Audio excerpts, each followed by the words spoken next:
డబ్బు, అనారోగ్యం, ఉద్యోగం, వ్యాపారం, అప్పులతో బాధపడుతున్నారా? మీకోసమే లాంచ్ యువర్ ఫ్యూచర్ ప్రోగ్రామ్. నమస్తే రమగారు. నమస్తే రమగారు, ఏదైనా మంచి స్టోరీ చెప్పండి. డబ్బు ఎవరికి చేయదు, ఎవరికి కాదు రమగారు. పసి పిల్లల దగ్గర నుంచి అందరికీ డబ్బులే కావాలి. అదే అసలు అదేంటో తెలియని పిల్లలకు కూడా కావాలి. మామూలుగా వేలు ఉన్నవాడికి, వందలు ఉన్నవాడికి వేలు కావాలి, వేల వాడికి లక్షలు, లక్షల వాడికి కోట్లు, కోట్ల వాళ్ళకి కోటాను కోట్లు. అంతే. ఎంతున్నా ఇంకా సంపాదిద్దాం, ఇంకా గ్రాప్ చేద్దాం, ఇంకా లాగేసుకుందాం, ఇంకా మింగేద్దాం, ఇంకా హడపాయించేద్దాం, అలాగే అనిపిస్తుంది. ఇందులో ఉచితంగా వస్తుంది అనుకో, అబ్బాబ్బా, అసలు ఉచితంగా వచ్చేది మరీను కదా, ఎంత వచ్చినా సరిపోదు. అలాంటి ఒక కథ చెప్తాం. పూర్వం అంటే అదేదో రాజ్యానికి తిమ్మరాజు గారని ఒక రాజుగారు ఉండేవారు. తిమ్మరాజు గారు భలే ఉదారుడు. వాళ్ళ దగ్గర పనిచేసే వాళ్ళకి ధారాళంగా డబ్బు ఇచ్చేవట్ట ఆయన.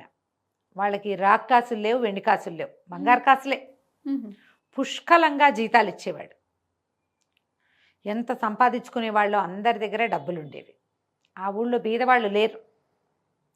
ఒక పని చేసేవాడు ఉండేవాడు, ముత్తయ్యకి బాగా ఇచ్చేవారు. ఆ ముత్తయ్యకి బంగారు కాసు ఖర్చు పెట్టడం ఇష్టం ఉండేది కాదు. ఆ వచ్చిందంటే దాన్ని ఇంక అట్లా దాచిపెట్టుకోవటం.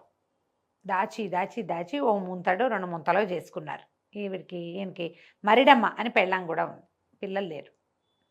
బోల్డ్ అంత డబ్బులు ఉండేవి వాళ్ళ దగ్గర. అయితే ఈయన ఏమన్నాడు, వసే బోల్డ్ మనకేముందే, ఒక కాసు వాడామనుకో అయిపోతుంది, దాస్తే పెరుగుతుంది డబ్బు అని చెప్పేవాడు. అస్సలు ఖర్చు పెట్టడం అంటే ఇష్టం ఉండేది కాదు వాళ్ళకి. ఎప్పటికప్పుడు ఆ ముంతల్లో ఉన్న 2 ముంతల్లో ఉన్న కాసుల్ని చూసుకునేవాళ్ళు. ఎలా కాసు వచ్చి అందులో చేరుతుందా అని ఉండేది వాళ్ళకి.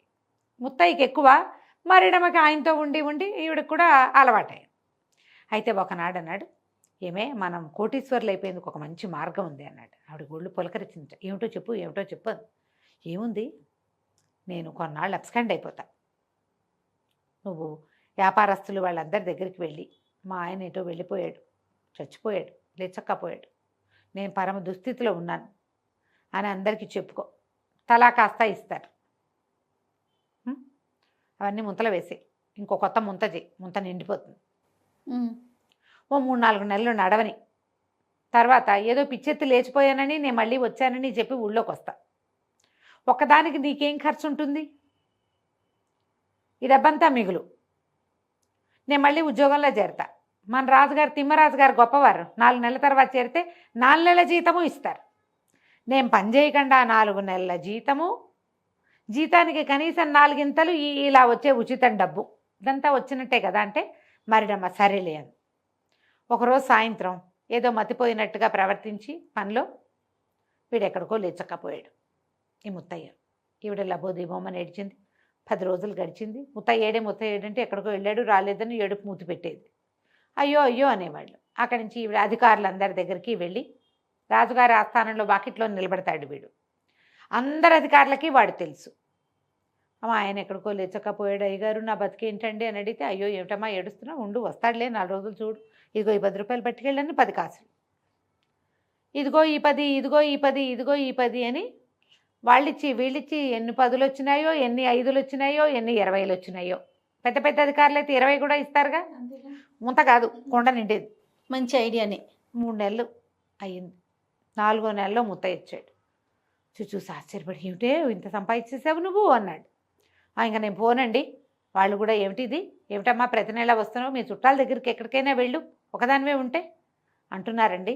నేను వెళ్ళనండి, నాకు సిగ్గుపోతోంది. 3 నెలల నుంచి నెల వాళ్ళింటికి వీళ్ళింటికి వెళ్ళి ఇన్ని డబ్బులు చేర్చా, నా వల్ల కాదండి, ఇంకా నేను వెళ్ళనంటే. ఈయనన్నాడు, మీ ముత్తయ్య ఉసిని వాళ్ళే ఇచ్చారు కదా ఐడియా, ఇది బాగానే ఉంది, రాత్రి వచ్చా కామ్గా వెళ్ళిపోతా, అన్నం పెట్టే తినేసి వెళ్ళిపోతా, 3-4 నెలలు మన చుట్టాలను వడుకో అన్నాడు. అనేసరికి సరే ఒప్పుకుంది. ఈమె ఒప్పుకుంటోంది చూడండి. ఒప్పుకుంది. వెళ్ళిపోయాడు. మర్నాడు ఏం చేసింది ఈవిడ, ఎక్కడెక్కడే పాత చుట్టాలు, మేనమామ తోడల్లుడి బావమరిది షడ్డు కూడా పట్టుకుంది. ఎప్పుడో పెళ్లిలో కలిసాం, ఎప్పుడో ముగ్గులు పోటీలో కలిసాం, ఎప్పుడో గుళ్ళో కలిసాం, ఎప్పుడో జాతరప్పుడు కలిసాం.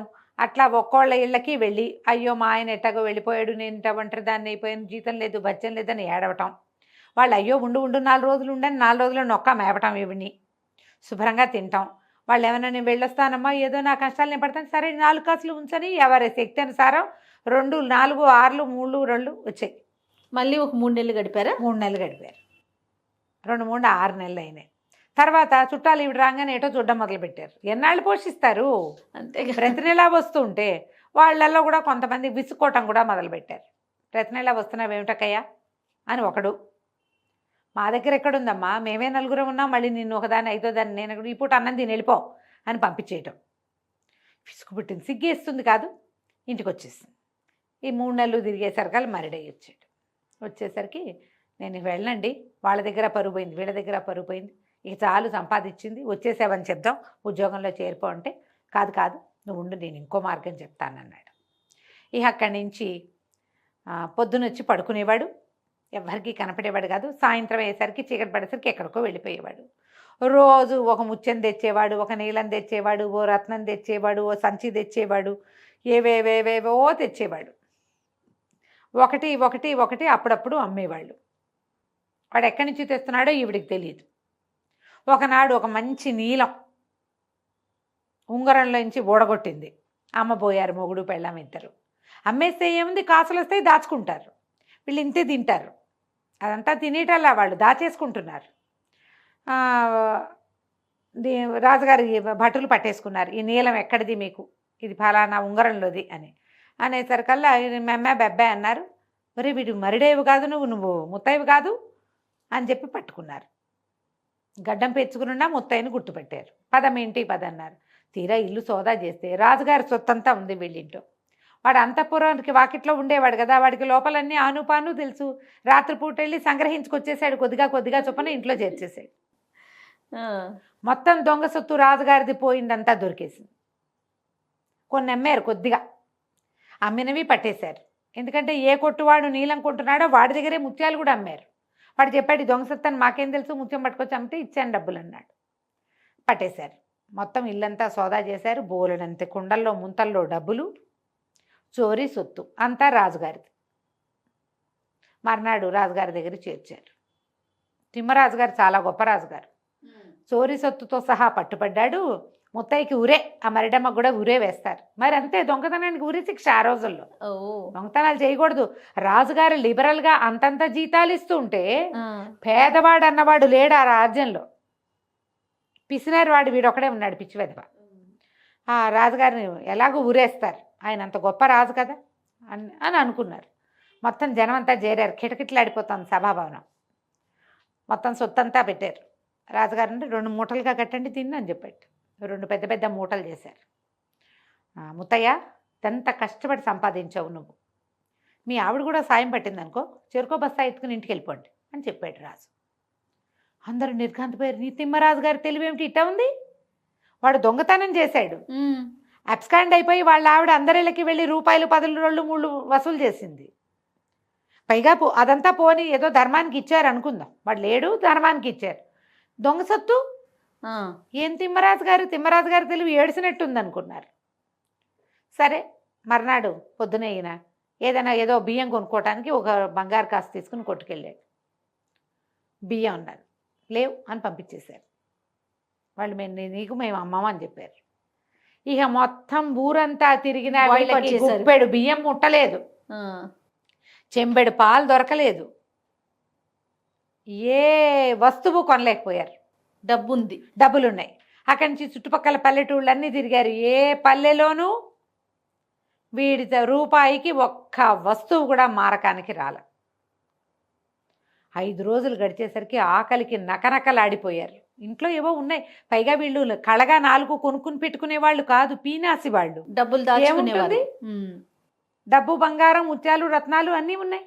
లేదు, ఉచితంగా వచ్చే గాలి, దొడ్లో ఉన్న నూతులో ఉన్న నీళ్లు తప్ప ఏమీ లేవు. పోనీ 2 మొక్కలు మేమే పెంచుకుంటామంటే మొక్కల గింజలు కావద్దు, గింజలు వాడెవడు ఇవ్వడు. బాయ్కాట్, కంప్లీట్లీ సోషల్ బాయ్కాట్ చేసి పారేశారు. ఇంకేం లేదు, ఒక్క మాట కూడా అంటల్లా. అమ్మవు నీకు అంతే, మేము ఇచ్చేదిలే, వెళ్ళిపో. ఎవరు పరుషంగా మాట్లాడలేదు, కేకలేదు, తిట్టలేదు, నీకు ఇంతే చేస్తాను లేదు, ఏమీ అనలా. 8వ రోజు వచ్చేసరికి గుడ్లోకి వచ్చినాయి. తను అన్నాడు, ఏమే పద మన చుట్టాలందరి ఇళ్ళకి వెళ్ళొద్దాం అని చెప్పి అందరి ఇళ్ళకి వెళ్ళి 2, 3, 5 ఎవరెవరు ఏమేమి ఇచ్చారో అందరికి అప్పచెప్పాడు. మొదట ఓ చుట్టాలు భోజనం పెట్టారు, రాత్రికి అన్నం తిని ఇంటికి వచ్చారు. మర్నాడు ఒక్కో అధికారి ఇంటికి వెళ్ళి ఎవరెవరు ఎంత అంతా అన్ని డబ్బులు ఇక్కడే ఉన్నాయి, వాళ్ళు ఏం వాడితేగా అన్ని డబ్బులు అప్పచెప్పాడు. రాజుగారి చోరీ సొత్తు ఏ బిల్డింగ్ నుంచి ఏమేమి పట్టుకొచ్చాడో మొత్తం అన్నీ ఎక్కడ తీసుకెళ్ళి అక్కడ పెట్టేశాడు. ఇక అంతే, మొత్తం అప్పచెప్పేశారు. అన్నీ అప్పచెప్పి మొగుడు పెళ్ళాం నీరసంగా వాకిట్లో కూర్చున్నారు. దేవుడా అని రాజభట్లు వచ్చారు. అన్నీ అప్పచెప్పాక రాజభట్లు వచ్చారని హడిలిపోయారు వీళ్ళు. చుట్టుపక్కల వాళ్ళు కూడా వీడు పాపం అన్నీ వెనక్కి ఇచ్చేశాడు. దొంగ సొత్తుతో కనపడ్డప్పుడు రాజుగారేమో వదిలిపెట్టాడు. ఇప్పుడు అన్నీ ఇచ్చేశాక వీడి వెంట పడ్డాడు ఏమిటి అనుకుంటే, ఈ వచ్చిన సైనికులు సంచుల్లోంచి చక్కగా రుచికరమైన ఆహారం తీసి ముత్తయ్యకి మరిడమ్మకి పెట్టారు. మీరు 10 రోజులు అయి భోజనం చేయలేదు కదా, తినండి అని.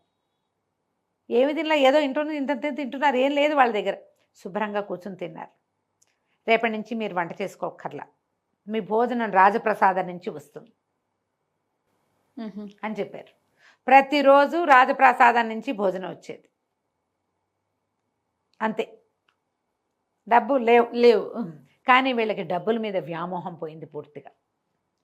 ఇద్దరూ రాజుగారిని సేవించుకునేవారు.